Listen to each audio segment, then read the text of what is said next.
Before killer drones, before smart homes, before AI became part of everyday life, one movie imagined a future where your household robot could murder you.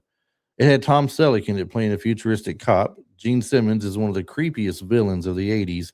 Cynthia Rhodes, fresh off of Flashdance, and it was written and directed by the same man who gave us Jurassic Park. So, why has almost everyone forgotten Runaway? Today, we're taking another trip back to 1984, one of the best years for movies, I believe, to revisit one of the most underrated sci fi thrillers of the decade.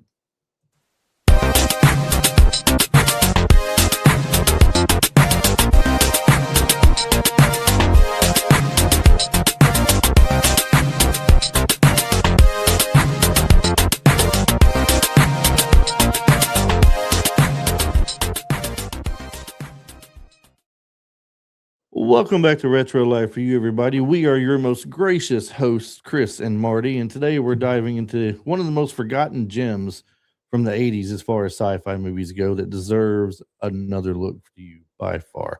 If you enjoy retro movies, TV shows, toys, and video games, and all things nostalgia, then be sure to follow us on our social media channels and don't forget to check out the Retro Life for You t shirt shop using the link in our Instagram bio.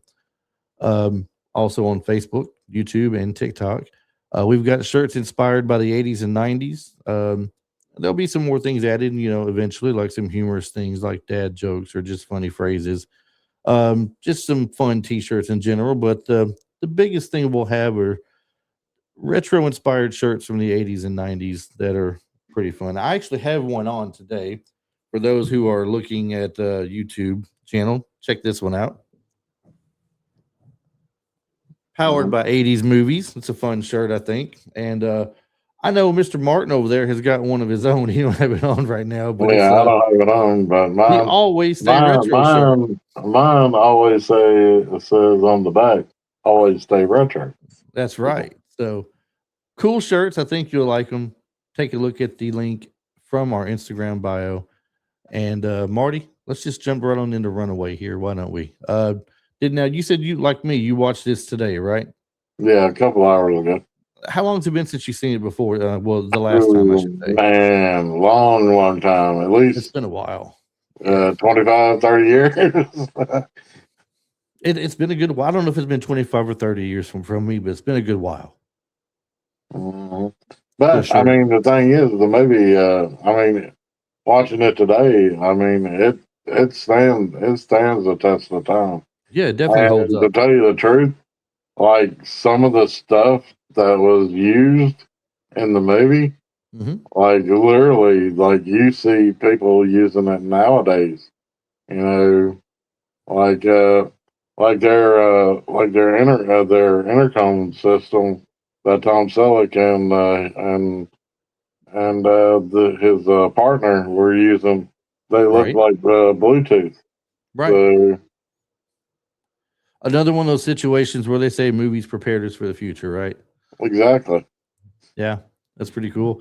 Released in December 1984, Runaway imagines a near future where robots have become part of everyday life. They mow your lawn, they cook dinner, they work on farms, they watch children, they clean houses. But when one malfunctions, the police call in a special division known as the Runaway Squad. The Stash himself, Tom Selleck, plays Sergeant Jack Ramsey, a veteran officer who investigates dangerous robots. But what begins as a routine malfunction soon uncovers a deadly conspiracy involving reprogrammed killer machines, heat-seeking smart bullets, and terrifying robotic. Oh, they were pretty cool. Yes, these were not cool. Terrifying robotic spiders designed to assassinate. Oh, those are cool too. I like those. No, a spider's a spider, Marty. They're all bad. Bad. Bad. Not as bad as a snake, but bad just the same. Today, the movie feels surprisingly prophetic, considering our growing our growing reliance on AI and robotics. And this is maybe part of the reason why Marty suggested this today. It's got a very big feel, like it says, for today and how things are going. He mentioned the lookalike Bluetooth devices in their ears. The fact that AI is becoming a smarter thing now. And you got it's not not something that stands tall or anything with a robotic arm in your house, but I mean, you've got like little Roombas, like I guess you call it a Right. Roomba, A Rumba, and it yeah. vacuums stuff off the floor, Right. And you and can I set them just to go at saw, any time. yeah, I just saw literally, scrolling on Facebook today. There's a robot that goes outside and mows your grass. I mean, it's Yes, decent size, that and is this is, true. The Rumba thing, a lot of people have it. You can program it to leave its docking station at any time or ever so often, maybe every couple of hours or something after it docks back in place. You can say for 2 hours later for it to do it again, or you can just set for it to be doing it overnight while you're sleeping. And mhm, it'll go all through your living room and your where it carpeted or laminate floors, what hardwood floors, whatever, doesn't matter. It'll go all through there. It's got the little thing that detects if something's in front of it. yeah, It the stops, sensors, backs up, goes forward again, stops and back up if needs to, goes forward again. And like Marty said, now they got things that you can program to go out there and mow your yard. It might be a remote control, and where you're doing it be a remote control, or if you're as fancy as Walmart, you can have something that matches the pattern of your yard there, and it goes by that programming and mows your grass in the yard. exactly, exactly. Walmart these days has a mini Zamboni that goes through and cleans the floors by itself. It has sensors on the front of it that detects if Mhm, people or objects are there, and it stops until it's moved. no, I mean, they got little robotic type things that go up and down the aisles, and got barcode scanners that go up and down the different shelves, scanning the stickers to tell it what's showing on hand and how much it should order. yeah, I It's know, crazy. yeah, dude. Mhm. It's crazy what all they can do with stuff like it these days, but we'll get to more of that here soon too, as well as far as robotics talk go. A few pre-production notes. One of the biggest reasons this movie stands out is that it wasn't just inspired by science fiction.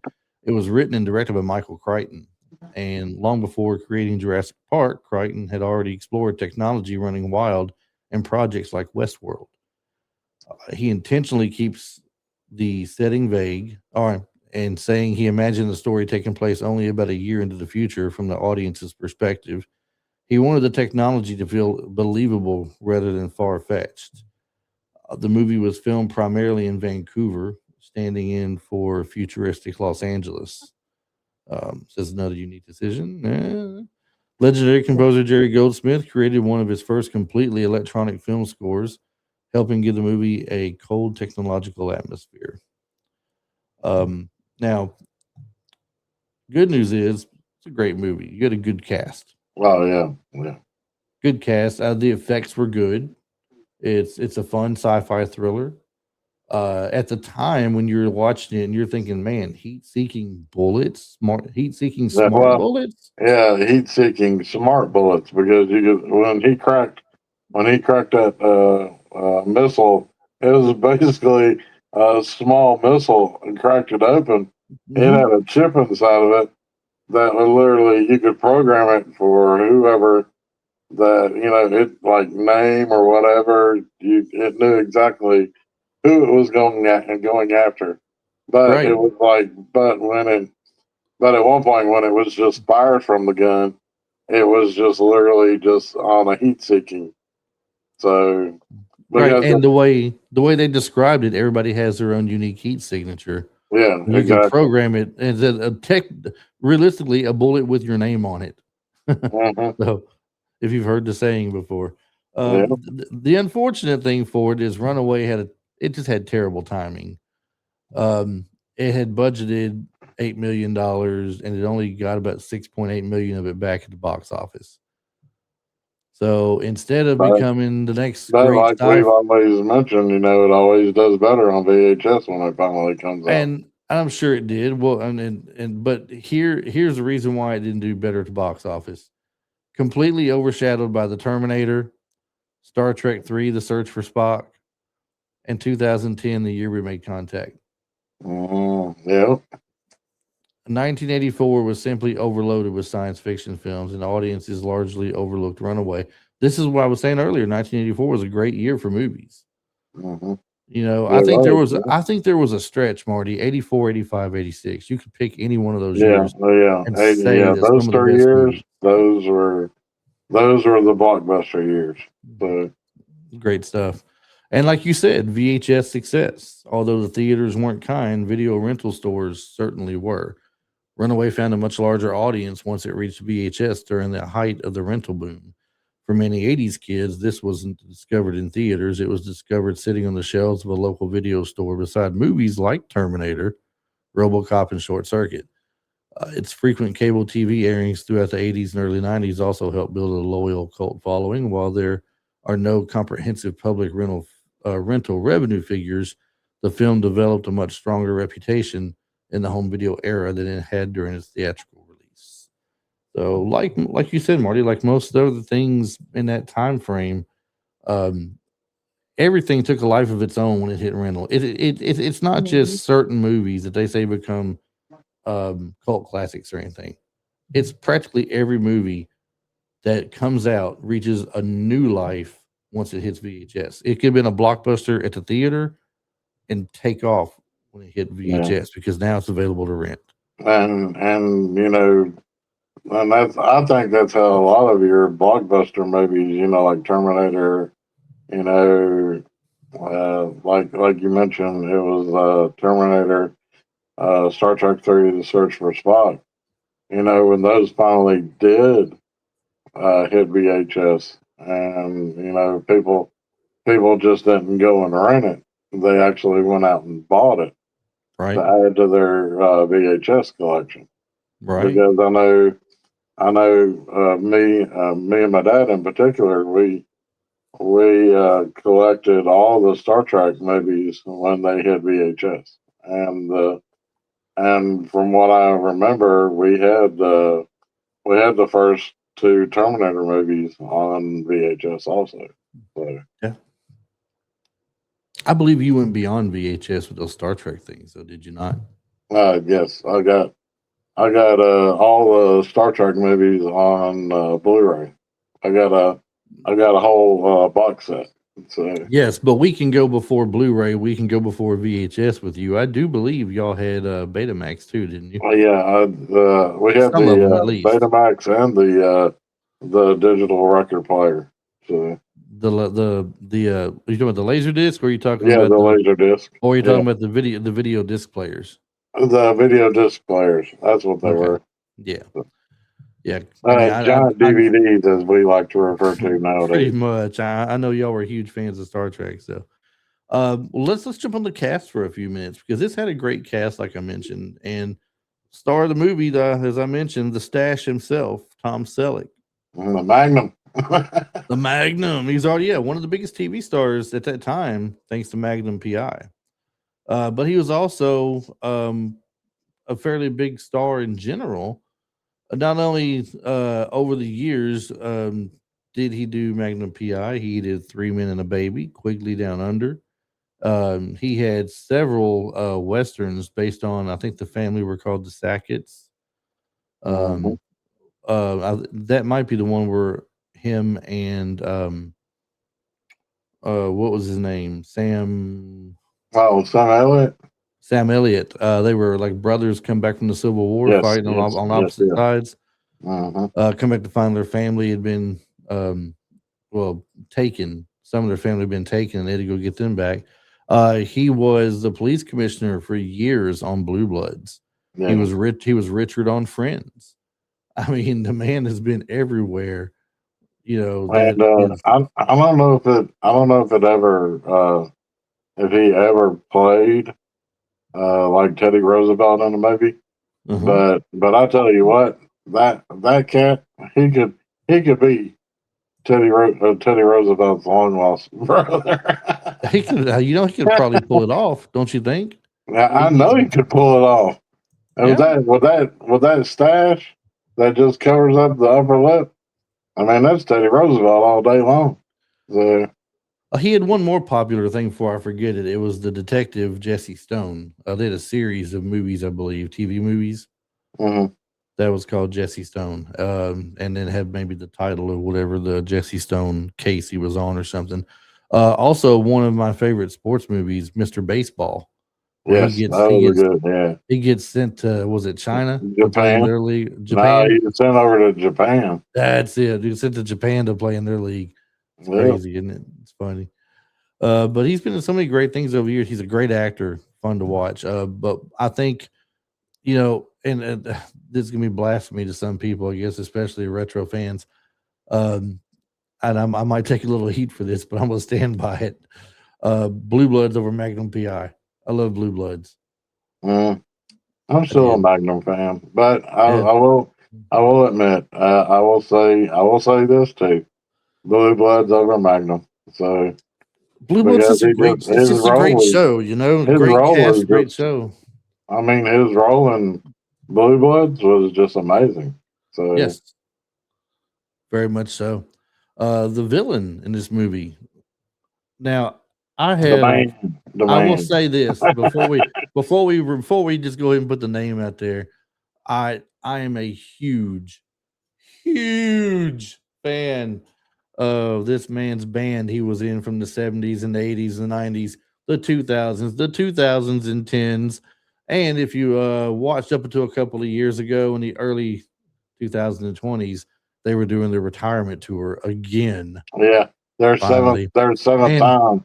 And now they sold the rights to the name, the band, the music, the songs. They sold their library, and it's going to be made into a hologram show now. I believe I was told. I read, and the band is none other than Kiss, and the man is none other than Gene Simmons. Gene Simmons is like, I swear, he is nothing but the pure evil in this movie, man. He is just like evil incarnate.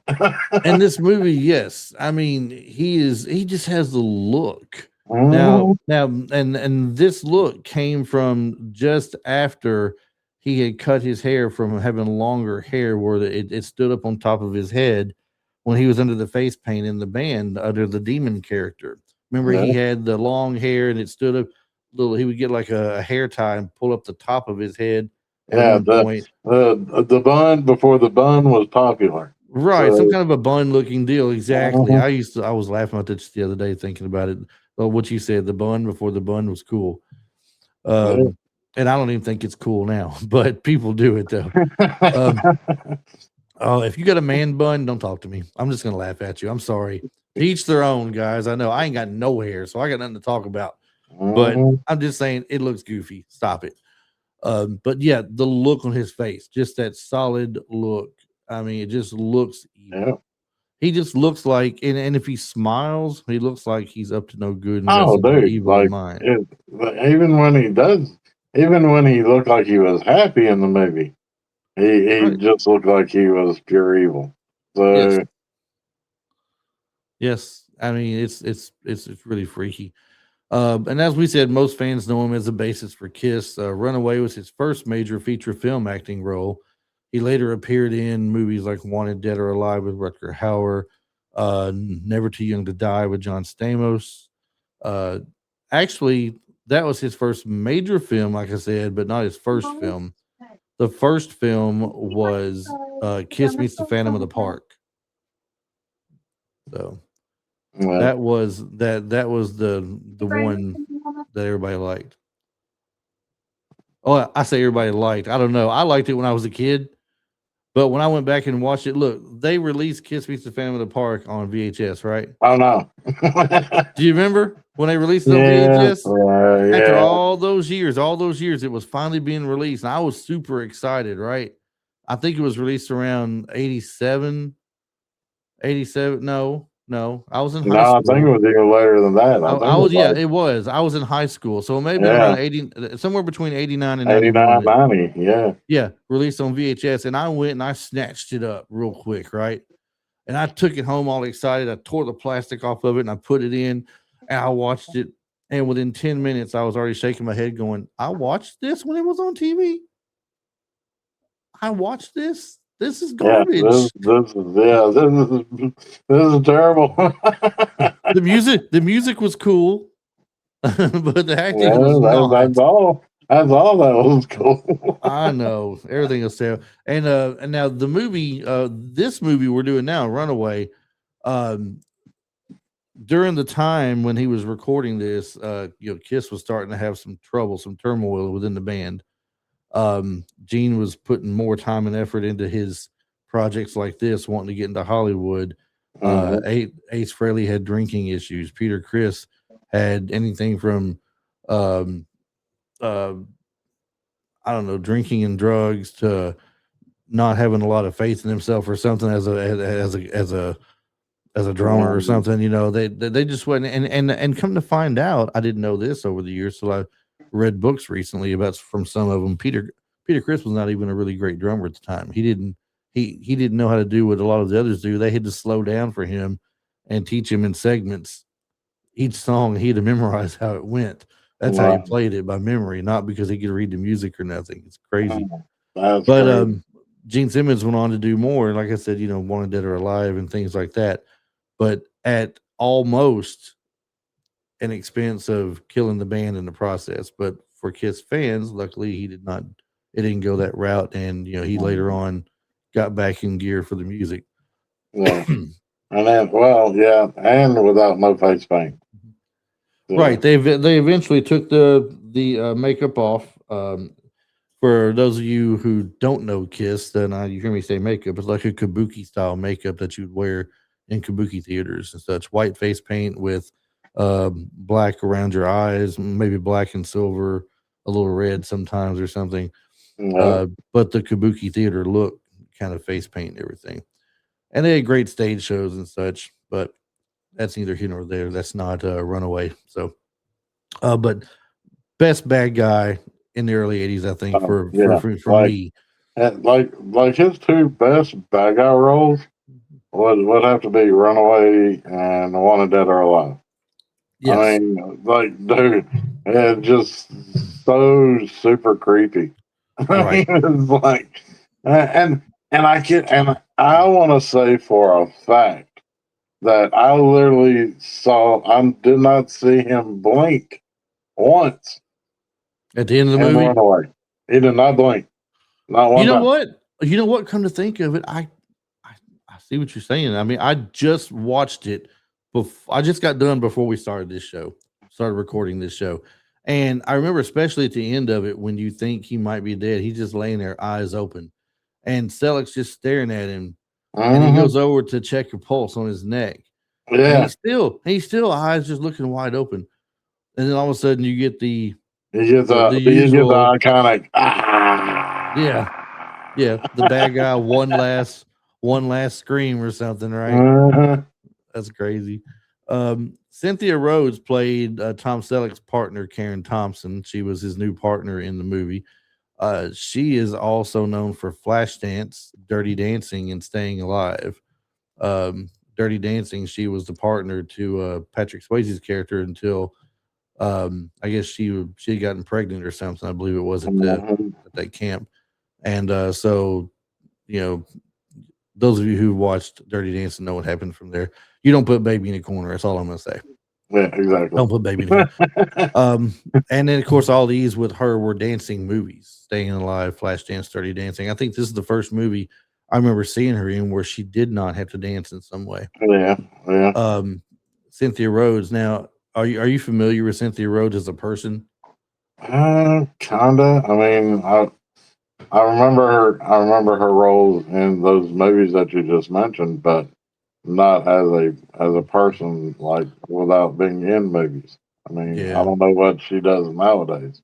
Well, she was a singer and a dancer too. Now, this is why I ask you if you remember, because you and I are both from the Nashville area.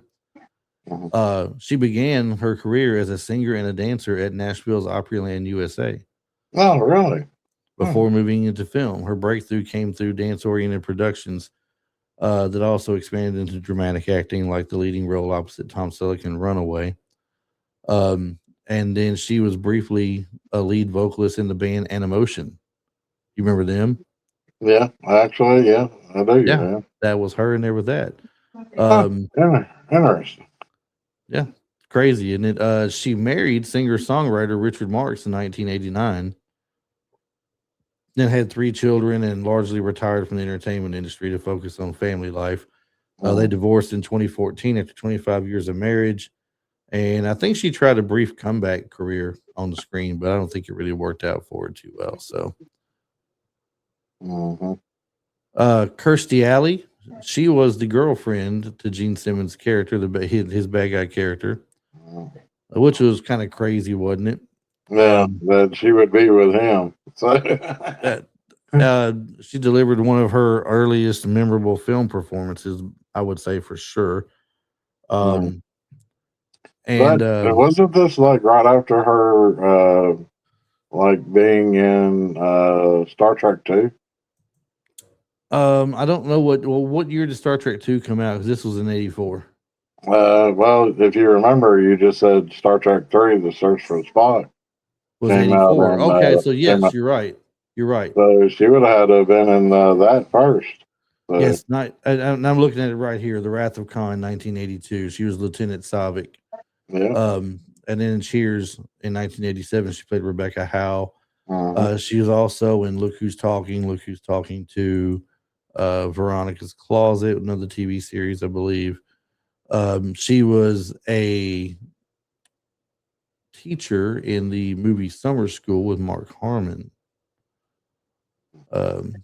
which was very fun to watch. And she will be missed as an actress because she definitely was a good one. So yes. I don't remember. I think it was 2022. She passed away at age 71. She had been diagnosed with colon cancer. So I don't know if that was something she had been previously diagnosed with and tried to get a grip on, or just didn't know it, or what. As far as her personal life goes, she was married to actor Parker Stevenson from 1983 to 1997. No kids of their own, but they adopted 2 children.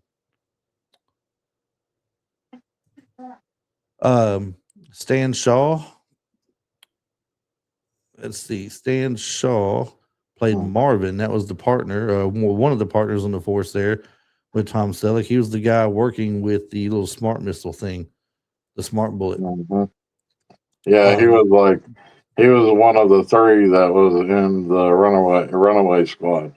So yes, this he says was the one that cracked the bullet open, which was kind of crazy. Yeah, that was very crazy. It was weird. He's been in quite a few things. He's one of them actors that you see him in a lot of movies. He's been in Rocky. He's been in The Boys and Company C. Roots: The Next Generation. He was in Harlem Nights, Fried Green Tomatoes. He was in the Snake Eyes movie with Nicolas Cage. We briefly touched on here recently when we did our Nick Cage episode. If you're a Nick Cage fan, be sure to go check that out from a few weeks ago. You can find that on YouTube. He reminded me of somebody else. I know there's more things I've seen him in. At first, I thought he might have been the guy that I seen in. he was also in Cutthroat Island. He was with Gina Davis. I was going to say Ice Pirates a while ago, but that was somebody else. But the one place I just looked, the one place and it just hit me like a rock when I seen him. Like, man, that's exactly what I'm thinking of right now. Daylight. He was the officer in the tunnel in Daylight. Yeah, with the slot. Yes, and of course one of the pirates with Gina Davis on Cutthroat Island. So he had a pretty good career as well. A couple of other people to throw out there, actor wise. We have G.W. Bailey played the chief, which is funny because I can't see him playing any other officer other than who he was in Police Academy. Yeah, but his role in Police Academy. Yeah, Proctor. Was it Lieutenant Harris? Yeah, Lieutenant Harris. Lieutenant Harris. The child in the movie is played by Joey Kramer, and Marty reminded me of this. And I told him I knew I'd seen him somewhere, but I couldn't think of what it was. And want to tell us where you seen him at before, Marty? Yeah, Flight of the Navigator. Flight of the Navigator. I'm surprised. I really can't believe we have not done that movie before yet. But well, not yet, anyways. So. Not yet, anyways. Right? It'll eventually happen. But Flight of the Navigator. When I was a kid, I loved that movie. That one and the Explorers. I always thought that was almost like not one in the same movie, but very close to Yeah, very similar. So, very, very, very similar. Yes. So, for the most part, that's the cast right there. I mean, there's not many more we can really bring up and talk about, unless you got one or two you want to toss out there you've seen in the movie that you want to bring up. And well, one of the coolest things that I remember in the movie was the part where, and it almost relates to a similar thing from now, is that the police car, where Tom Selleck and Kirstie Alley were in the back seat. You know, it had a dummy in the front driver's seat, and it was like automatically driving itself. Did And not then remind you of or it reminds you of Total Total Recall? Recall, yeah. Yeah, absolutely. Let's see. Well, were other actors considered for this? Unlike many major productions from the era, there are no well documented reports of major casting battles or famous actors or actresses who nearly landed lead roles. The best documented casting story is that Gene Simmons met with Michael Crichton and was offered the role of Charles Luther without a traditional screen test, after turning down other acting opportunities because he wanted a serious dramatic part. So apparently they got who they wanted, I guess. Mm-hmm. They're saying they have nothing that says anybody else was really considered for anything in this. Yeah, and I think you've even mentioned this before. You said the one reason why Tom Selleck opted for this movie role, was because of where he passed up other opportunities, I think Indiana Jones and Han Solo and Star Wars. So Yeah. Well, I mean, he was doing that. He passed up Indiana Jones for Magnum PI, which probably was not a bad move. It was a great show at the time. He was doing well with it, making money. You're never guaranteed that a movie is going to be a hit. You already have a hit TV show, so it was probably good business on his part and smart to go ahead and stick with Magnum PI. yeah, But now you're offered more movies when Magnum PI is done. You probably stop turning down a lot of them. So I mean, getting this exactly. given to him, and it looked like it had to have been a good script. And when you looked at it, and if it was a Michael Crichton book, I'm sure it was a good book in general. I haven't read. I don't think Runaway was ever a actual book. I just figured it was, since he was an author. They talked about him writing it and directing it. So Yeah. if it Well, was just, I think it was more when it says Michael Crichton, writer and director. I think it meant more like director and like screenplay writer. I don't I don't know if Runaway was ever an actual book. So and it may not have been. That's what I'm saying. I'm not sure. Um, I know the one book for sure. I know he wrote was Jurassic Park. yeah, He wrote that for sure as a yeah, book, and and then then for sure as a movie. well, two of my favorite Michael Crichton books are Jurassic Park and another book that was called Eaters of the Dead. But that was adapted into a movie, and it was called the 13th Warrior. So with Antonio Banderas. So. Yeah. Well, let's check out a little bit of trivia from here. Gene Simmons, it says, purposely avoided playing Luther as a comic book villain. Instead, he approached him like a deadly animal, which that definitely shows.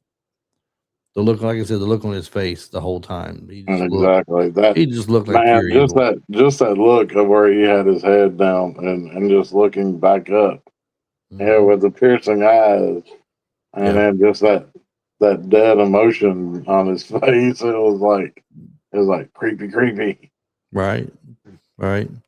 The tiny acid injecting robot spiders terrified many young viewers at the time and remain one of the most the movie's most memorable visual effects. And look, it's funny it says that because when you brought up Runaway to me, the first image I got from the movie were the little What robotic the spiders? spiders on Yeah. the floor when he's going to the elevator. That was the first thing I thought of. Not Gene Hmm. Simmons playing the bad guy, not Tom Selleck being the cop. Those darn robotic spiders right there on the Yeah, floor. and how Just they and did you find that kind of funny too? Because it was like when they were just sit there on the floor and then they just kind of like hop around. They go tick tick tick tick tick tick tick. mm-hmm. Tick. I was like, that is so hilarious how they just bounce around like that. It's just a little bit bouncy, like you said, just kind of just hopping a little bit, and then he walks Hmm. right by him and gets on the elevator. Right. Well, now the thing they were programmed for, though, he tells him, he says, because he sends his kid back down the elevator. His kid's Yeah, taken and then he hostage. was all like, they're programmed to kill the first person off the elevator as Well, to soon as it hits kill. the floor. I think it's to kill anybody comes off the elevator, wasn't it? Yeah. Yeah, not just the first person, but anybody comes off the elevator because Hmm. when Cynthia Rhodes' character gets there and she runs past him and jumps into the elevator with the kid and they start climbing up, that's them getting off the elevator in a sense. So the robotic spiders start climbing up as well, but they're slow. So Yeah. the two of them get away and everything, go on a different floor and getting away from the elevator. When Tom But Selleck that is on it one toward the that top, one scene was rough. When where he's up there with them. when the spiders, the three of them are up there, Mm-hmm. and it like when one sprays him like right on the face, Yep. and then the other one like gets him like right here in the cheek, Yep. and man, I was like, damn. See, the heat-seeking smart bullets were an imaginative concept years before real-world guided munitions became common in public discussion. Um, it makes you wonder because, and I'm not trying to turn this to a conspiracy theory, conversation or anything. So we won't go that way with it. But just for all of you out there to think about, they always say that the government I is have, so I have many a smart bullet, uh, yeah. well, they're so many years ahead of us from the public, and they don't tell us or release to us to use what they have because they say they don't think we're ready or capable of using it or responsible enough for using it, whatever it may be. And eventually things get released for public use as well. So maybe that's one of those deals right there. They have the bullets like that. Now it's not like we have access to those bullets. We don't have access to those, but the military today has those heat seeking missiles Hmm. that can go straight to a heat signature or something. So I mean, who knows if they get little smaller versions that may Yeah. shoot from a large gun, but I mean, still. Um, Mercury Topaz cars were modified to become a futuristic police vehicle. That's what they had in the movie. And And that was one of the things that kind of bugged me the most about about Runaway was that you see all this futuristic stuff, and they're still driving around like in like these older vehicles. I mean, mhm, it really never said what year it was, but I always thought it was like it was closer to like our time, like where we're at right now, yeah, and the vehicles just didn't look so super like futuristic looking. I mean, technically, most of the vehicles nowadays they don't look, you know, futuristic, but some do. So, right, right.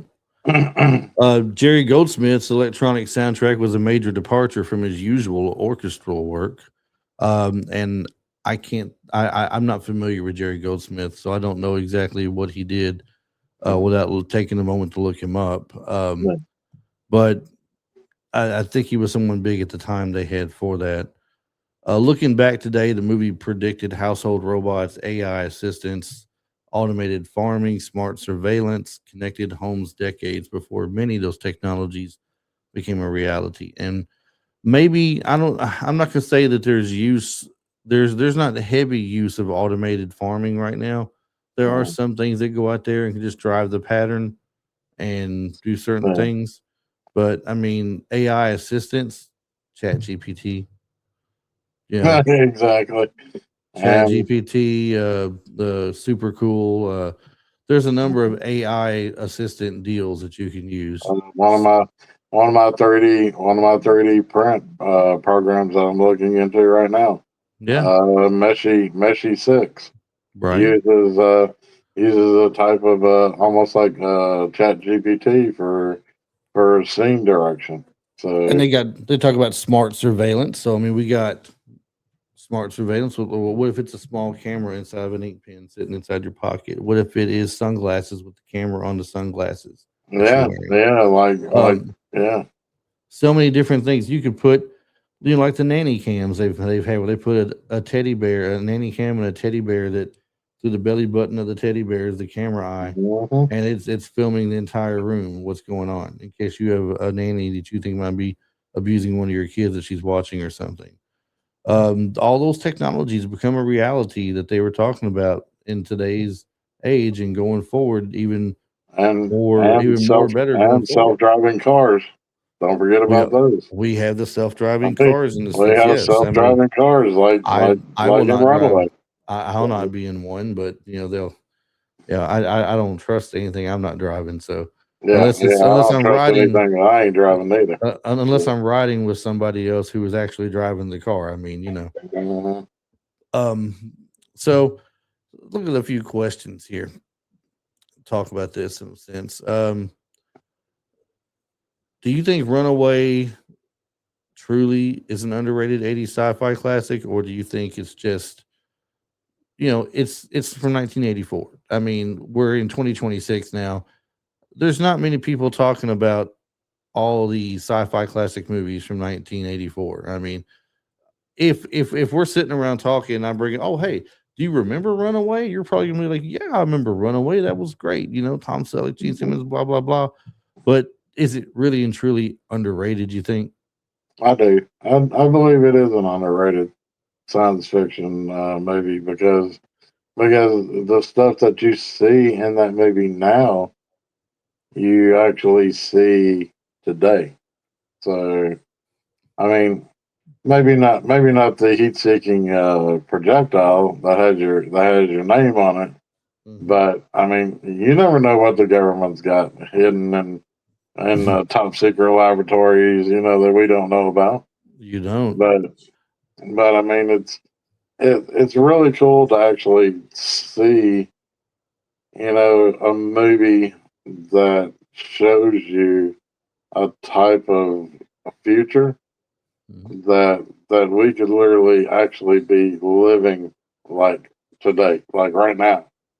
So Well, speaking of which, as you're talking about there, Marty, which technology in the movie ended up predicting today's world most accurately? Like which technology did they use that you think is the most accurate that we might actually be using today?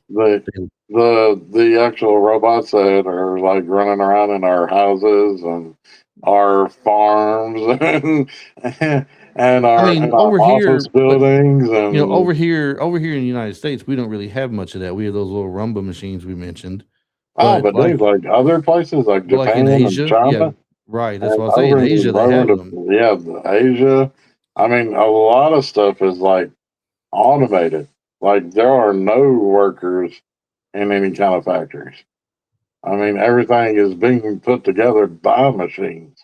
It's Right, and machines building machines. see, I was gonna mention that the woman was talking about to him at the construction site that they had very few workers there, but she said the construction site across town was nothing but machines doing the Exactly. construction. Yeah. And that's the one So, where the big fight takes place at the end of the movie with mhm, Gene Simmons and Tom Selleck. yep. And then, boy, you were just moving right along perfect on this. Speaking of Tom Selleck and Gene Simmons, Mm. which one of them do you think steals the movie? Do you think Tom Selleck's movie? Do you think Tom Selleck's role as the cop is enough to go ahead and say that he made the movie, or do you think Gene Simmons' villain kind of made the movie for you? You know me, man. I'm going with the demon. I'm going with Gene. The So, villain. I keep expecting him to pull a little axe looking bass out and start just Yeah, boom, that's boom, right. boom, boom, And boom, then boom, boom. the long tongue, the were the robot spiders scarier than the smart bullets? no, the smart bullets That were is the just absolutely just yes, because you super can't. It's scary. it's it's almost like you can't hide from it. You remember seeing Yeah, how the guy's running, right? But the bullet is following wherever he goes. wherever that dude went. I mean, literally, Gene Simmons didn't even have to point the gun in the right direction. I Right? He mean, at just one point, pow. he's literally just walking off, and then shoots the gun, and the bullet goes right around the corner and kills this dude. I'm Well, like, it's like two corners. The guy's running, and Tom Selleck is running too, and mm-hmm, it's like the bullet is chasing him as he goes. He gets around the second corner though. He don't get far. He's dead. yeah. He gets Uh, up the ladder, and then the bullet takes him out. So, now I got something to say about this one. Then I want you to put your input on it too. But did Runaway simply have the bad luck of releasing alongside the Terminator? No. It did not simply have the bad luck of releasing alongside the Terminator. They chose to release it at that time. They could have looked and said, man, this Terminator movie is going to be something else. I don't know that I want to go head to head with that. Maybe we'll put it off by a couple of weeks or something. or put it off even just a year. Release it in '85. I mean, it didn't have to go a year because 85 had great movies too, remember? So what if they just said, look, what all's coming out? We got Runaway, we got this, we got this. I mean, we got Terminator, you got the Star Trek 3, Search for Spock, you got this one. Okay, I feel better going up against this movie than I do these movies. I think Mm-hmm. they could have had some better business decisions on releasing that movie at a better time frame. I don't think Exactly. it wasn't bad, nothing to do with bad luck.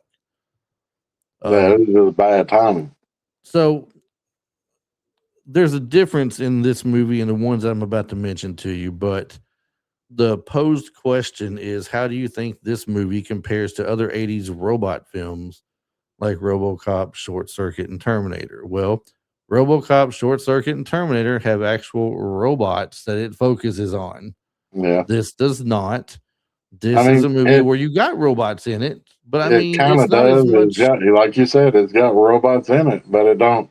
The robots weren't the main focus of right. the I movie. mean, RoboCop, he's your robot cop that is take Exactly. out evil. Terminator Short is a robot that's coming after e- somebody to kill him. right. So, And Short Circuit is all Johnny Five, yeah, humor. he's alive. He's So, Johnny Five. He's alive. Input, input. mhm. So, Now, Runaway may yes, not have. in Runaways, there is a robot at the beginning of the movie that does murder a family, but That is true. it was programmed to murder the family. Right. I Right. mean, it wasn't just that it went crazy and started hacking them up with a kitchen knife. No. It had a chip in it that was programmed Mhm. to murder. And then when they Not found the chip, what happened? Yeah, it It's blew like, up. yeah, It it's literally like watching. disintegrated. It's like watching. What's the Mission Impossible?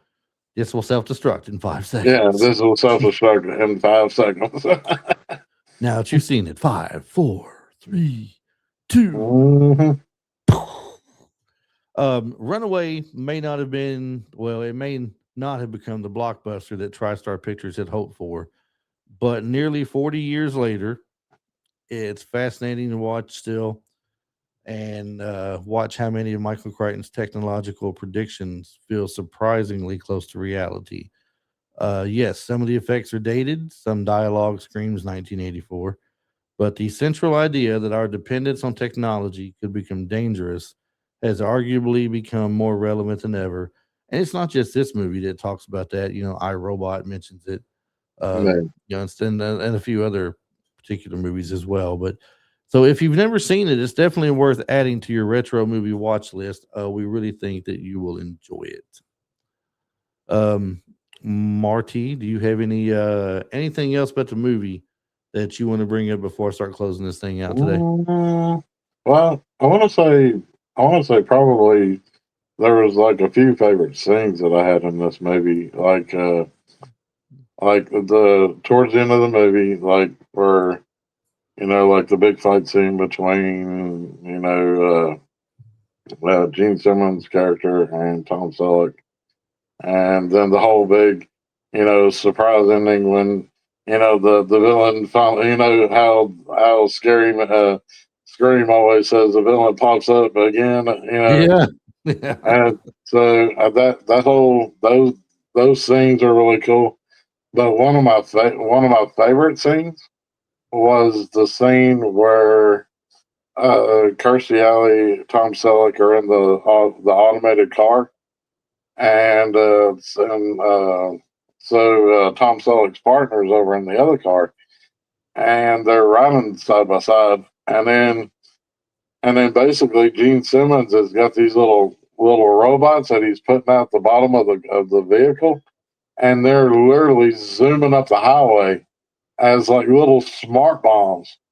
Right. Like they're passing all these other vehicles, recognizing all these vehicles, knowing that the cop cars are like right up past these other vehicles.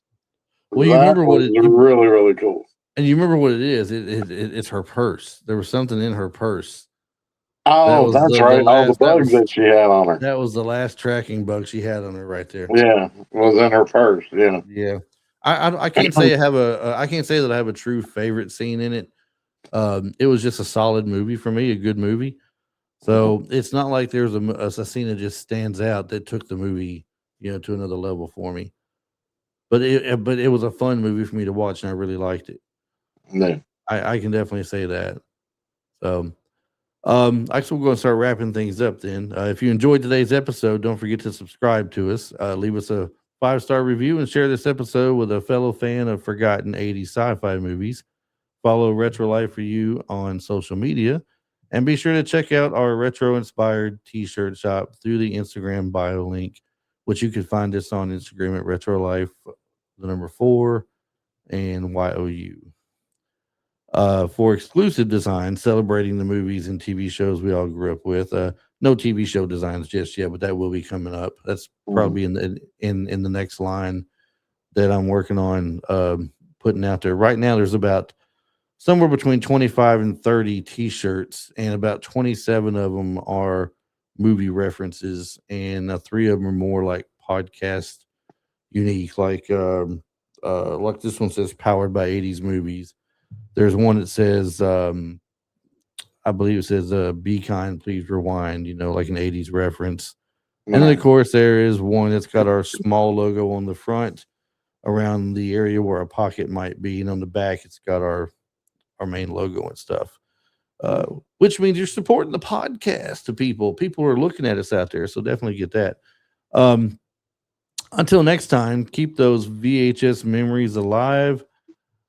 And we'll see you in the next episode of Retro Life for You. And Marty, as always, what should these fine people out there that listen to us remember to do? Always say retro.